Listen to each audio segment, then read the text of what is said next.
இறைவா நீயே அனைத்தும். இறைவா நீ நன்றாக இருக்க வேண்டும். அன்புடன் அகத்திய மாமுனிவர் வாக்கு. வாயில்லா ஜீவராசிகளுக்கும் ஏன் உணவு அவசியம் கொடுக்க வேண்டும்? வாயில்லா ஜீவராசிகளுக்கு அளிக்கும் உணவு மூலம் புண்ணியம் எப்படி உண்டாகின்றது? சித்தன் அருள் 1319. வாயில்லா ஜீவராசிகளுக்கும் ஏன் கொடுக்க வேண்டுமென்றால், அப்பனே, அவை நிச்சயம் மனம் மகிழ்ந்து, அவை தன் உட்கொள்ளும் பொழுது மனம் மகிழும் என்பேன் அப்பனே. அவ்வாறு மனமகிழும் பொழுது அதனுள் வாயில்லா ஜீவராசிகளுக்கு பல சக்திகளும் காணப்படும்.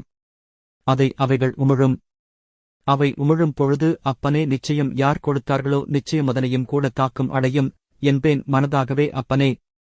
அப்பனே நிச்சயம் இவ்வாறு தாக்கும் பொழுது நிச்சயம் சில கர்மங்கள் போய்விட்டு நிச்சயம் புண்ணியங்கள் அதாவது சக்திகள் பெருகும்.